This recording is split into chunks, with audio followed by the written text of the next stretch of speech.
नमस्कार, उधमपुर अपडेट में आप सभी का स्वागत है। मैं हूं सोनिया चिब। आइए जानते हैं दिन भर में क्या कुछ रहा खास। डोगरा स्वाभिमान संगठन पार्टी की उधमपुर इकाई द्वारा केंद्र सरकार के खिलाफ किया प्रदर्शन। कहा, जम्मू कश्मीर पर बातचीत के लिए प्रधानमंत्री द्वारा जो ऑल पार्टी बैठक बुलाई गई है उसमें चौधरी लाल सिंह को न बुलाने पर जताया रोष। चौधरी लाल सिंह जिंदाबाद, चौधरी लाल सिंह जिंदाबाद, चौधरी लाल सिंह जिंदाबाद। जय डुग्गर, जय डुग्गर, जय डुग्गर संगठन पार्टी जिंदाबाद, डोगरा स्वाभिमान संगठन पार्टी जिंदाबाद, चौधरी लाल सिंह जिंदाबाद, चौधरी लाल। डोगरा स्वाभिमान संगठन पार्टी की तरफ से आज की इस मरकजी सरकार को ये चेतावनी देता कि ये जो नाइंसाफी हमारे जम्मू सूबे के साथ की जा रही है, इसे डोगरा स्वाभिमान संगठन पार्टी कतई बर्दाश्त नहीं करेगी। इनकी ऑल पार्टी मीटिंग में क्या जम्मू की नुमाइंदगी करने के लिए इनके पास कोई लीडर ही नहीं था। इन्होंने जम्मू से सिर्फ अपने डिप्टी सीएम को एडजस्ट करने के लिए कांग्रेस के पूर्व डिप्टी सीएम ताराचंद जी को बुलाया। उसके साथ साथ इन लोगों ने भीम सिंह जी को बुलाया और उनको टैग दे दिया पीएचडी का। क्या जम्मू की आवाज रखने के लिए आज इनके पास इनकी नजर में कोई लीडर ही नहीं है? क्या ये जम्मू को समझते ही नहीं कि जम्मू की कोई दिक्कत है? और इनके लीडर, भाजपा के लीडर बोल रहे हैं कि हम तो पहले ही बोलेंगे जाके आपका बहुत बहुत धन्यवाद है, आपने जम्मू के साथ बड़ा इंसाफ किया। क्या हक इंसाफ इन्होंने जम्मू के साथ किया? आज मैं आपके माध्यम से भाजपा की स्टेट की गवर्नमेंट को पूछना चाहता हूं, स्टेट के लीडरों को पूछना चाहता हूं, आपने क्या इंसाफ किया है? ये बच्चे खड़े, कौन सा रोजगार दिया आपने इन्हें?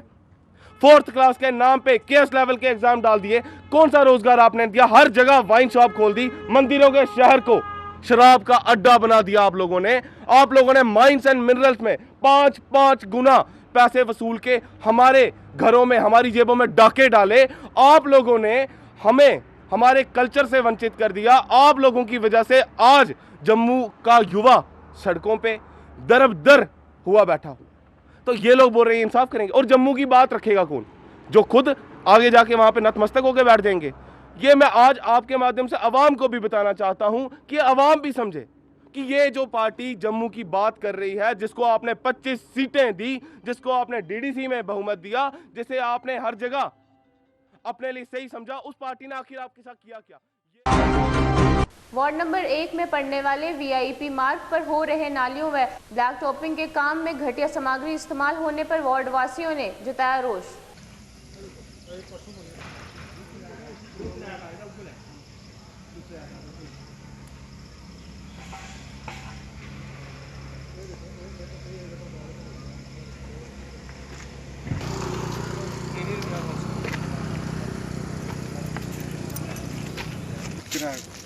टोकी को बड़ा कैमरामैन है, पता नहीं है तुझे।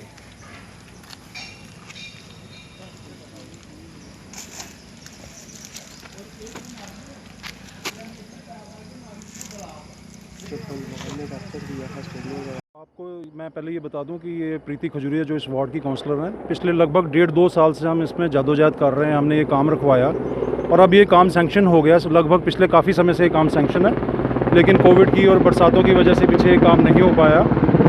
तो अभी कुछ दिन पहले, लगभग 1.5 हफ्ता पहले ये काम शुरू हुआ। नालियों का काम शुरू करना इन्होंने शुरू किया। आप सब जानते हैं कि हमारी जो प्रायोरिटी रहती है, हमेशा वार्ड में काम लगे या कहीं आउटसाइड काम लगे, हमारी प्रायोरिटी ये होती है कि काम की क्वालिटी बढ़िया होनी चाहिए, काम अच्छा होना चाहिए। क्योंकि ये जो पैसा है, ये सरकार ये लगाती है पैसा, और ये पैसा जो है हम लोगों की, सबकी आवाम की जेब से जाता है। हमारे टैक्स देते हैं हम लोग, तो ये काम लगते हैं। तो उस टैक्स के पैसे से काम हम घटिया क्वालिटी का तो बिल्कुल होने नहीं देंगे। ये हमारी हमेशा से प्रायोरिटी रही है। अब जब हमने ये पहले दिन जब नाली का काम यहाँ लगा, तो हमने सेकंड डे में आके देखा कि इन्होंने थोड़ी सी नाली बनाई है, उसको पानी नहीं दिया। हमने कह के ऊपर शिकायतें करके इनसे पानी यहाँ फिकवाया, पानी इन्होंने डालना शुरू किया।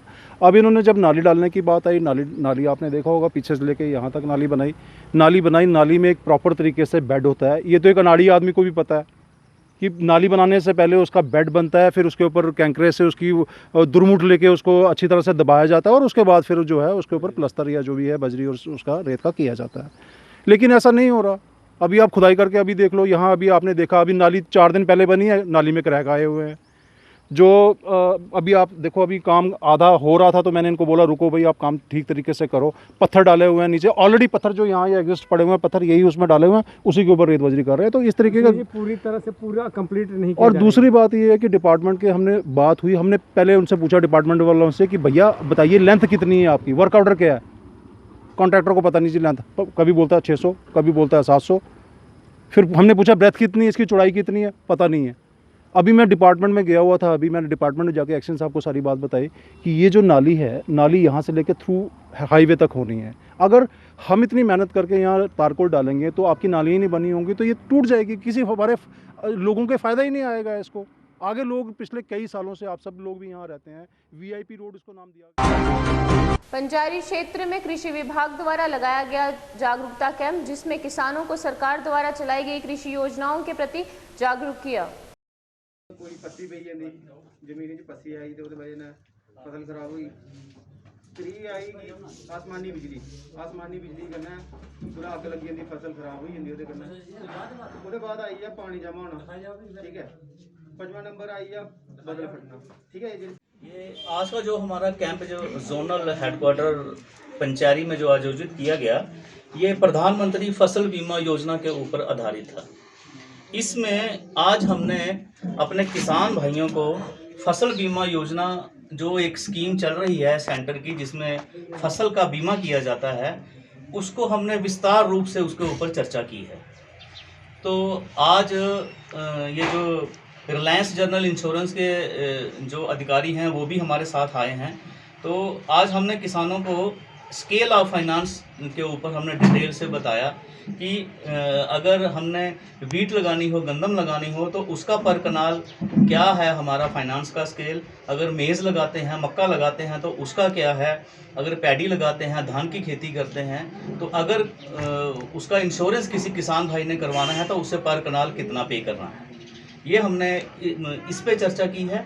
और किसान भाइयों को हमने ये भी बताया कि अगर आपका आपकी जो फसल है वो किसी कारणवश ख़राब होती है, जैसे ओलावृष्टि हो जाती है, पानी का भराव हो जाता है, या कोई लैंडस्लाइडिंग आ जाती है, या और कोई नेचुरल कैलामिटी कोई आ जाती है, उसके कारण अगर आपकी फसल का कोई नुकसान होता है, तो अगर ये इंश्योरेंस आपने करवाई होगी तो आपकी जो है नुकसान क्या है जो वो भरपाई हो सकती है। समाज सेवी गोविंद राम द्वारा की गई पत्रकार वार्ता, प्रशासन से की अपील, जखैनी से लारी अड्डा चुंगी को जल्द हटाया जाए। डीसी साहब और म्यूनसिपलिटी CEO कोतवाल साहब थे, वो मौके पर आए थे और उन्होंने ये फैसला किया था कि ये चुंगी यहाँ पर लग रही है, नेशनल हाईवे पे लग रही है, ये गलत चुंगी लग रही है।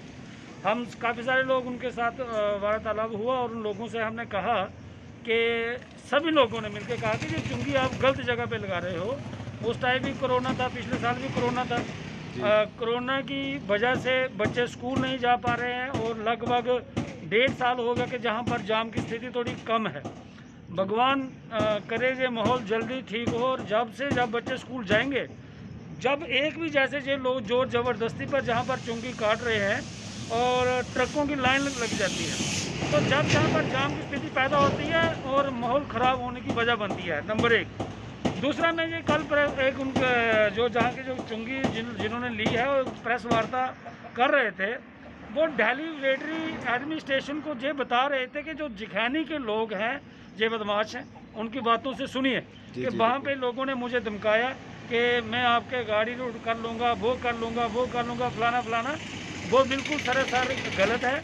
हम जखैनी के लोग नहीं, पूरे उधमपुर के लोग हम एक साथ में बंधे हुए हैं। आपने बिजनेस करना है, आप बिजनेस करिए। लोगों को जो हरासमेंट आपने करी थोड़े दिनों में, पूरी जगह पर लॉकडाउन में जे चुंगी बंद थी, इंडिविजुअल इन बंदों ने जो ज़बरदस्ती जहाँ पर चुंगी लोगों की काटी, वहाँ पर बच्चियों के साथ इन लोगों ने बदतमीजी की। वो हमारे पास वीडियो पर खड़ी है। 50 रुपये जहाँ पर ये चुंगी लेते हैं, मतलब शरेआम गुंडागर्दी। उसके बाद जितने भी ये लड़के जहाँ पर बिठाते हैं सारे नशेड़ी हैं। मैं खुद अपने मेरे साथ इन्होंने वाक़या किया। मैं अपने बच्चों की कसम कह रहा, मैं झूठ नहीं बोलूँगा। रात को 12:30 बजे कोरोना पेशेंट मेरे दोस्त का, वो जीजा जी थे, वो बीमार हुए।